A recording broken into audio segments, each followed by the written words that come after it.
Yo, what's going on, guys? Welcome back to the shop, welcome back to the videos, welcome back to the LS. Now, in the last video, I started cutting the rear end up and ran into a couple of issues, and today, I don't know if I'm going to address all those issues. It's probably going to be a pretty short video, but I wanted to try and do this anyway, just to see how close we are, and kind of really decide if I need to take bigger steps and get upper control arms, which hopefully I don't. But I'm going to take the two rotor forms over to a shop around the corner and see if they can unmount these tires for me, because the tires are basically what's stopping it right now. They're way too big. This is a 12-inch wide wheel with a 275/35 on it, and ideally I want to run a 265 or a 255. So yeah, we're going to go get those unmounted, and then basically we're just going to do some test fitting with just the wheel on there, no tire. Just jacking this up, seeing how close it can get, and if it is still super far away, then it will be looking like I'm gonna have to do something else. But anyway, let's get to it.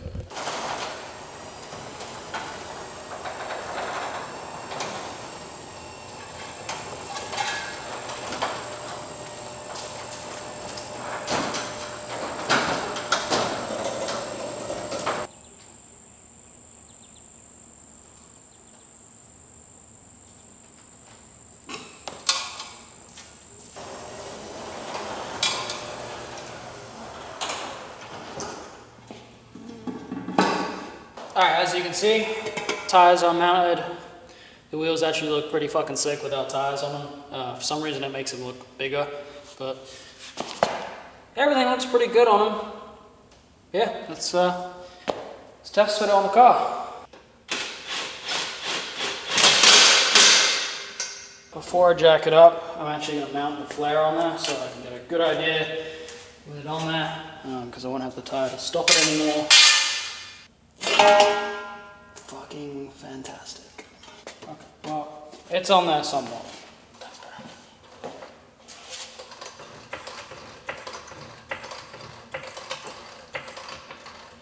Okay. Okay. Stop lifting the car. Please, stop lifting the car.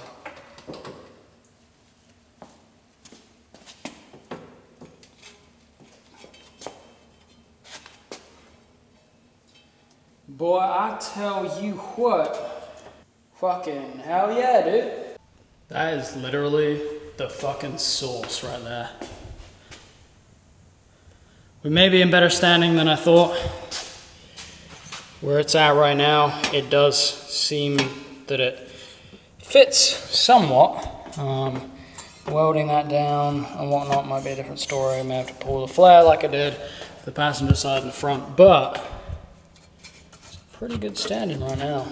That little baby toe, the toe is way off, so I should probably adjust that a little bit, but god damn, look at that fucking camber. That shit's fucking dope. It's literally like the same angle as the roofline right there, which is one of my biggest things with camber, is trying to match some kind of body line on your car. That is fire. How that is right there is like pretty close to matching the front fitment. I may end up mounting the flare slightly lower because the front looks like it tucks a little bit more. God damn. Yeah, fucking take a step back and let me get this shit out of the way. Oh, this video may be shorter than I thought. Holy shit, dude. That's gonna look so fucking good. I wonder if it'll let me close the door because there's no tire. You ready for that fitment check? Boy. Obviously I am gonna cut the door out. I'm just not doing it right now. Oh. Ooh. That is fire. I'm very excited by this. I wish this would stick down flat, but it doesn't want to. Good fucking lord. Ooh. So I was not expecting that I was going to need to run this much camber in the rear. Am I mad about it? No, not at all. That looks really good. I might have to pull out the measure app and see how much camber that is now, because I did add a little bit more from the last video, and it was 12 before, so I don't know if it's gonna be too aggressive or not. Fuck, that looks so good. And obviously I have to match it in the front too. Dude, just look at some of these profiles. Just look like, oh man. Dude, imagine the front just like fucking sticking out like the same. Oh my. Yes, oh dude, I'm so hyped. I'm so excited. I definitely need to do some alignment things back here. I think because I've adjusted the camber and toe so much that the traction is actually out. Or caster arm, sorry. So, need to push the wheel back over that way a little bit, but that fitment right there is fire. Dude. Like in the back of this, as far as like molding it, I am gonna do the same thing that I'm planning to do in the front, where basically I'll take this body line on here and try and flow into this body line right here. So yeah, it'll be this line that follows down and flows into this line right here. Now, somebody did mention in the other video that it's not technically a high radius, and that is kind of true. High radius is like really high usually. This is fairly subtle. I still consider it high radius just by the fact that it's literally 2 or 3 inches higher than stock.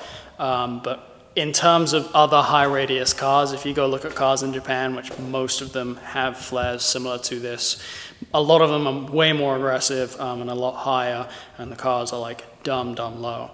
But I kind of designed everything with the car around the fact that I'm going to have the lean aero on it, which I know sits a little bit lower than some of the other aero out there.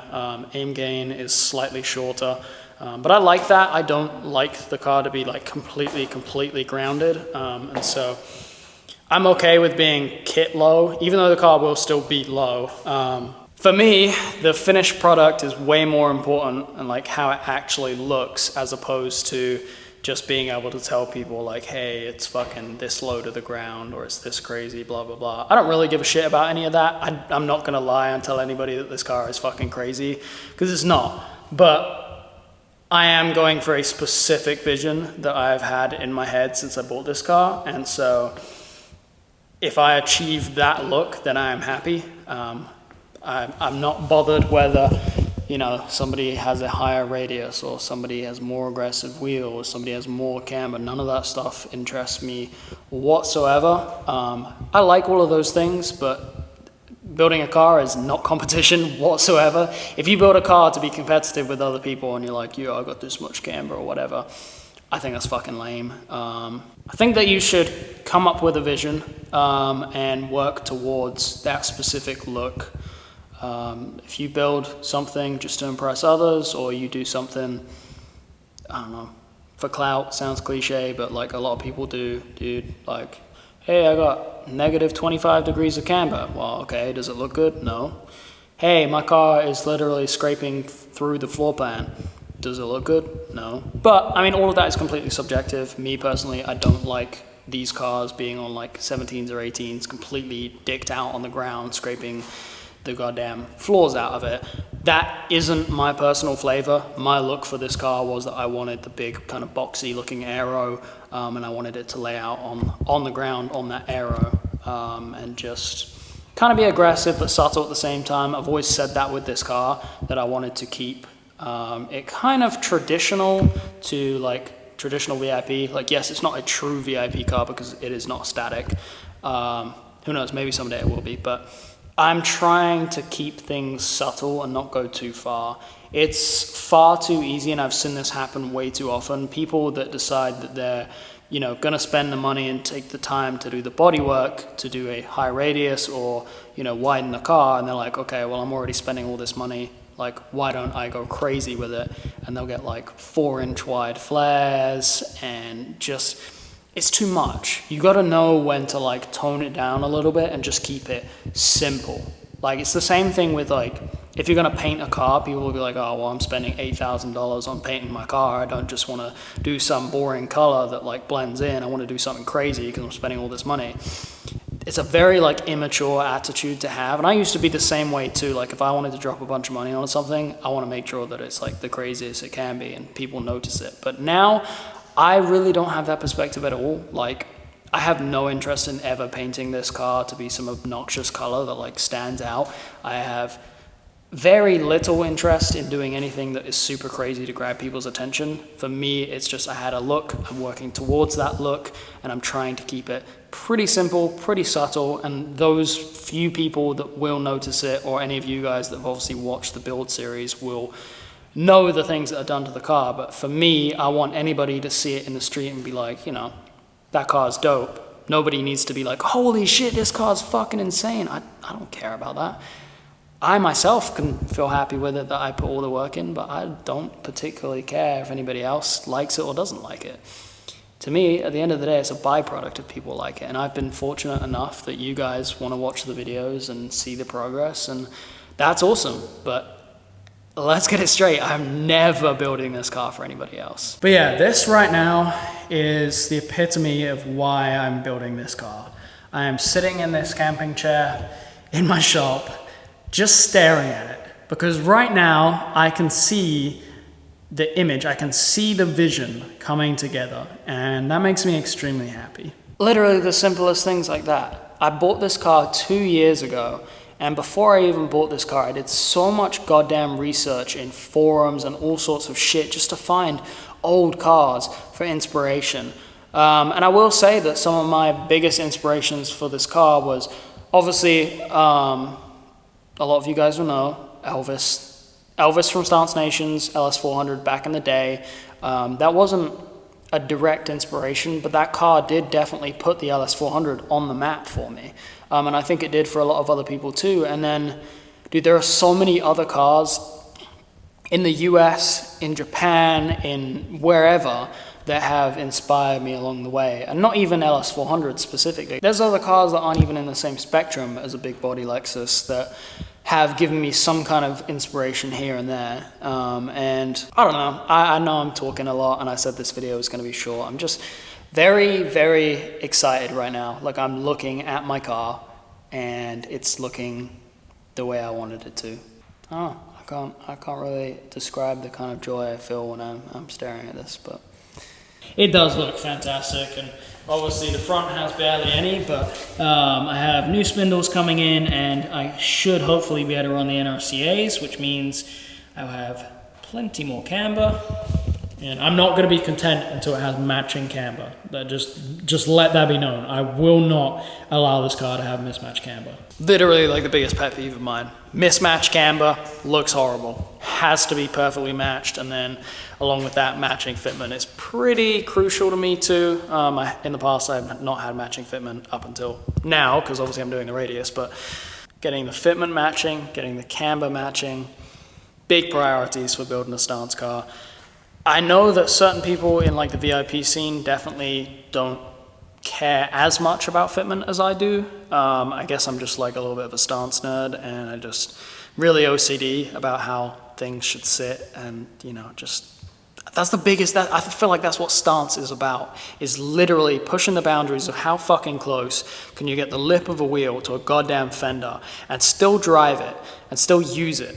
That is the biggest thing with stance. If you're able to, you know, get crazy fitment but you can't fucking drive the car, you failed. And if you can drive the car but your fitment sucks, you failed. I think you gotta build, if you're building a stance car, you have to be OCD as shit and make sure everything is the closest it can possibly fucking be and as usable as possible still. Like that's the key things for me. Oh, fuck. God damn. Look at it the other way. All right, I had to slap the bumper on there real quick and use the super wide angle so you can get a better perspective of how it'll look.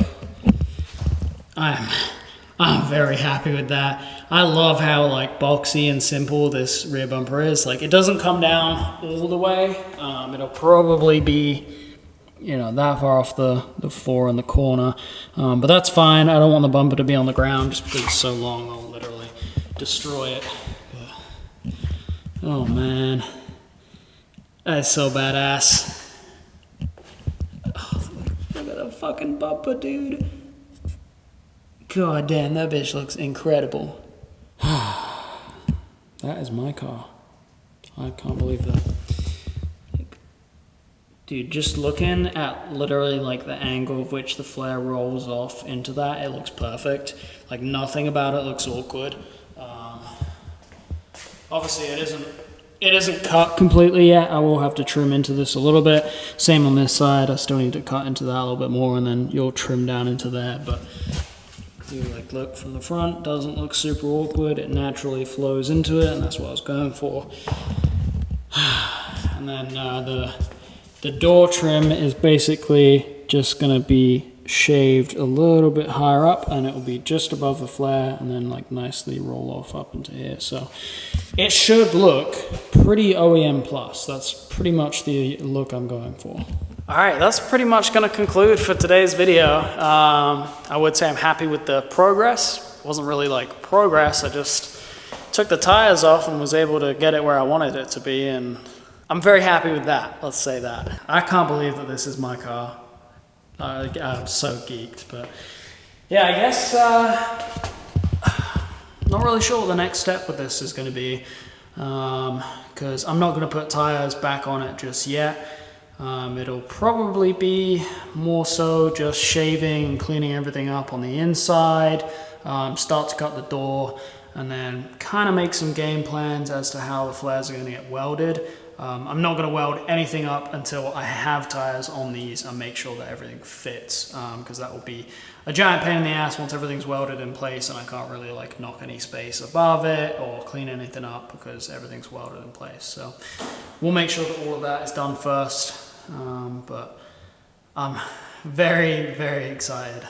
But yeah guys, thank you so much for watching. Like I said in the other video, I have a new drop coming on Monday. If you are on the mailing list, you probably have access to it right now. Everybody who subscribes to the mailing list gets a week prior access to the drops at a discount too, and then public sale goes live. So public sale goes live on Monday. It's the Fitment shirts in white, and then drive and shoot t-shirts, and restocking the drive and shoot hoodies as well. I will have a bunch of new stuff coming for Gatlinburg, which is next month. I'm going to be a vendor there, Slam Off Gatlinburg. If you haven't checked it out, go check it out. It's going to be an amazing show, if it doesn't get cancelled, I pray. But yeah, guys, thank you so much for watching. We will be back here soon doing something else with the car probably, but till then, see ya.